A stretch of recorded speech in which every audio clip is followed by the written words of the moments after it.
that factor that gets service business owners or business owners in general to move ahead, right? To be able to get ahead despite the different factors that might be pulling them through or weighing them down or getting them feeling like they're not making revenue. That is resilience. And with having a team that is resilient, that is huge, because what happens is you're able to pull through, go faster, be able to overcome issues that might pop up because your team has built their resilience. Now the question is, how are you able to have your team build their resiliency? What can you do? All right. With having a team that is resilient, it means that they believe that they can effectively complete tasks together.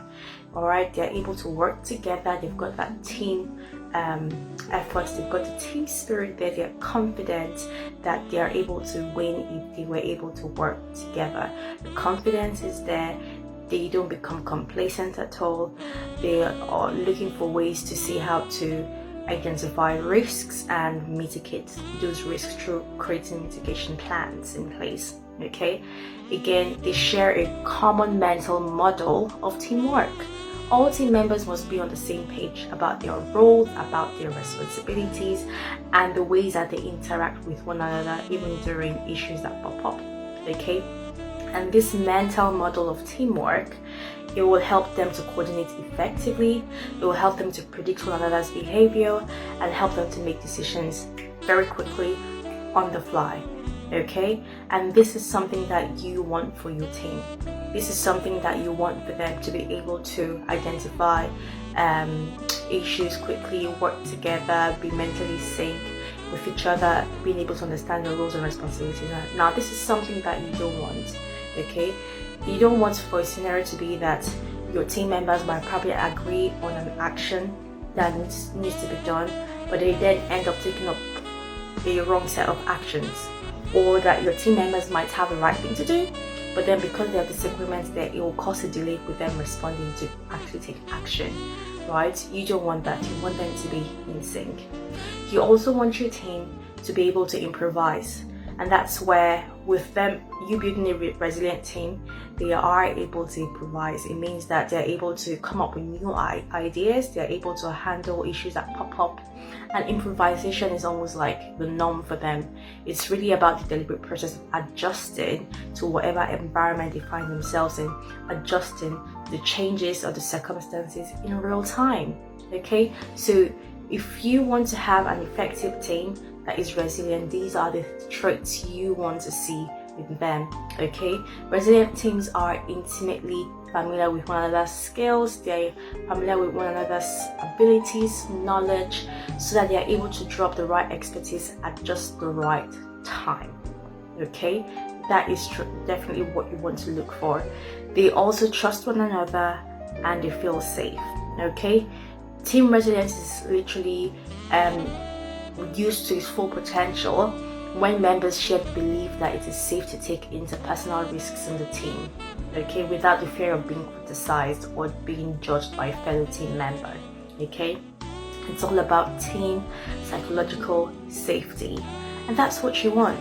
And as a leader who wants to build a resilient team so that you're able to cope within any sort of economic status, it's self-sustaining, and with the business that you're trying to build, you have your dream team that's resilient and can cope within any adverse event, right? It means that you want to ensure that they are able to improvise even before an adversity strikes. You're able to build your team's confidence. You're able to clarify your team's roles to see that they all actually fit together. You would want to do this by empowering your team to be able to make certain decisions whilst working, training them, doing cross training so teams are able to do other team members' tasks in case any issues or adversity arises in a way, right? You want to also, as a leader, you want to remind your team of their resilience, to know that, try to ensure that you're helping them set a direction. You are giving them as much relevant information as possible. you are boosting their confidence as they move with a strategy in place, right? This is something that you want.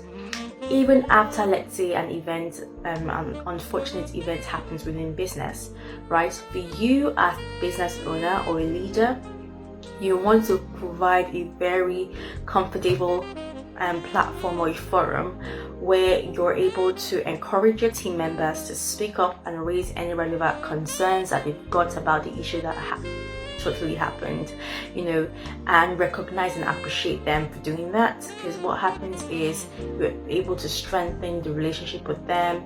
You're going to be able to see that they're able to be confident to speak and to contribute and share their ideas in a very safe space. Okay, so definitely this is something that you want, to be able to have a resilient team, because that's important to any business at all.